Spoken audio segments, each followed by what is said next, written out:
So I went and followed the ravine that's near my house, and it exits near this little hole. It exits this little hole, the other side of this hole. And here's where this river of like kind of sewagey water, which smells disgusting by the way, that's where this flows if you follow the ravine next to my house upstream. So what I've decided to do is I'm going to cut a little trench from the right side of the screen to the left and then up and then over back there. And I'm going to see if I can change the course of this stream and make it avoid this long curve. I'm going to do that by digging a trench with these two shovels through there. And we'll see how this goes. So let's see what we have upstream here. As I showed you, we have this part, this curve that I'm going to try to get rid of, and that flows to part of the ravine that comes out closer to my house. So you can see through, that goes to my house. There's the dam that I built last year that got taken down either by city workers or by like flooding. So here's where the trench is going to go.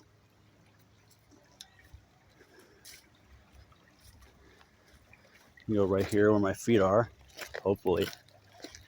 And here's the narrows. I might be able to use some of these rocks to block off part of the stream so I can change its direction. I can do that by blocking it off right there where it starts to go downstream. So the dam's got to be built right there where that line is in the middle. Build a trench off to that side. And here is where a piece of the land is going to have to be broken because the trench is going to end there. You'll all see when it comes together. But I'm going to have to be able to walk across this stream, and it seems to be two streams that converge farther up in that direction, so there might be even more fun up in that direction that we could change things around. I'm going to explore a little bit more. We're going to see what's going on. So check this out. This is like a dead part of the river.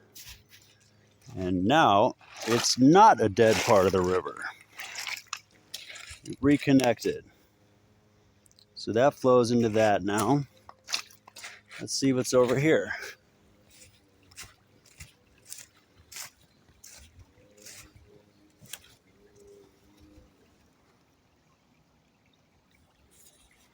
Here's the more active part of the river.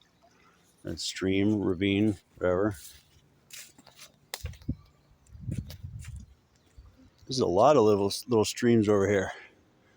I have them dead. That one's dead. There's a TV over there. A lot of junk in these ravines. People just throw down here. So we're gonna go back there. Hey, free stop sign. Check that out. We're gonna see what we can do with this trench digging. So like I said I was gonna do, I dug my little trench and started filling with water over there. I dug it maybe 6 inches to a foot deep at most, and it connects up here. This started filling with some of the groundwater, but you still gotta knock this thing down. But before we do that, we're gonna take the chunk of it that's towards the top of your screen. We're gonna use that debris to cover this little makeshift dam I built. We're gonna make that dam stronger by adding that debris. And then after that's done, we're gonna bust open this little area here.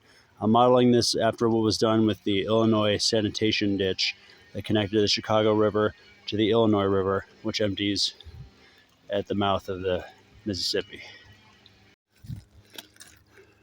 So I pretty successfully built most of the dam, built up some more of that makeshift dam I was trying to make. So the breach already happened, so it's not going to be as exciting when I knock this down. But it's already started flowing, so hopefully that'll work some erosion into that area, and it'll start to carve itself out without any more of my effort. It'll make its way down there. Might deepen it a little bit more, so it'll definitely go down there. But I think I accomplished my goal. Let's check back in a few minutes. It actually worked. Water is flowing through there. I want it to veer left if it can, but I don't know, it's not a big deal. If it turns right, that's fine. But the important part is I got water all through this trench and I'm well on my way to changing the course of this stream. So I built up this dam, but it's just difficult because there's only so much rock and debris I can pile up before the water starts knocking it over again and finding the weak points in the dam. But I made like 90% of the dam, and it all diverts into that. So hopefully that'll get carved out. We'll get some more erosion. We'll come back in a few days and we'll see what the weakest parts of the dam are besides that obvious one. And we'll build it up, fix it, make it better, see if we can finish the job in a few days. See you soon.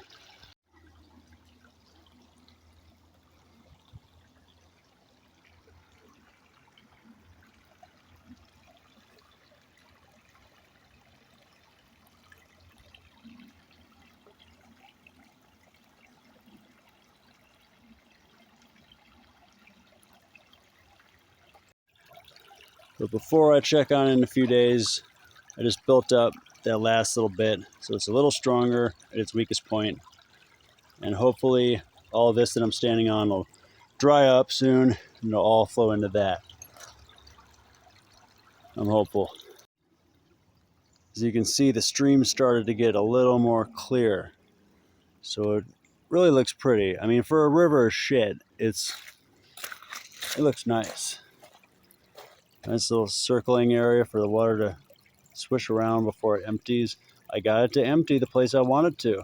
It's not empty, not there anymore. You just take some shovels, dig in the place that you want the water to go, and put the dirt on a ridge that keeps the water from going where you don't want it to. And there you have it. That's our after shot for today. That's all we got done today.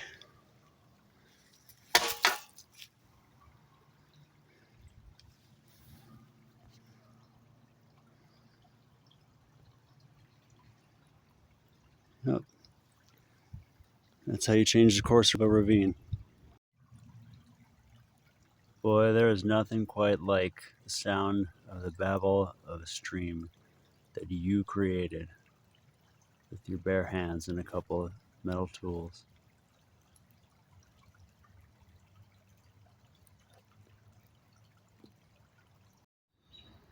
I'm back. It's a couple days later.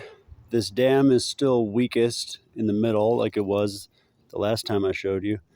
And this stream has stagnated, which I don't want it to. But I just cleared some debris from this path and got it flowing for a little while. But now it's blocked up again over here. So if I dig it a little deeper and wider, it can probably take more volume of the water and carry it over there. Also, I built a little bridge so it's safer to get to this place from up there. So again, we're going to try to get this part of the stream to disappear and divert it over to the right side of your screen. And we're going to widen this. Try to get all the water going in here. We're going to do that by building up that bridge, building up that dam back there. So I built up my dam with some sand and my hands. So I built up this dam and it's blocked like 90 or more percent of the water from going over to this area. So it pretty much successfully stopped this flow of water. There's a little bit of disturbances and ripples in the water, and it's pretty much level past this point to the left. Here's where it's still trickling down from gravity. And then I dug this and made it deeper and wider, and now it's clear. You can see the rocks at the bottom of the stream and it's flowing faster. I had to make a little makeshift bridge over there out of a log, an old dead piece of wood with some dirt on top of it. And I lost a little bit of land over there because I had to build up those sandbars, but still pretty successful. Did most of what I wanted to do. And now there's plenty of more I can do. I could build a bridge. Now that I can divert this water wherever I want, I can make a bridge or a dam wherever, pretty much. And I can have the area that I'm building the dam on be totally dry just by moving stuff around. So that is how you change the direction of a small stream with only about 2 hours of work and a shovel and moving some rocks around and a couple random pieces of debris, whatever you can find. And finally, I've capped this off with a little dam bridge made out of a tire. So let's see how this looks from far away.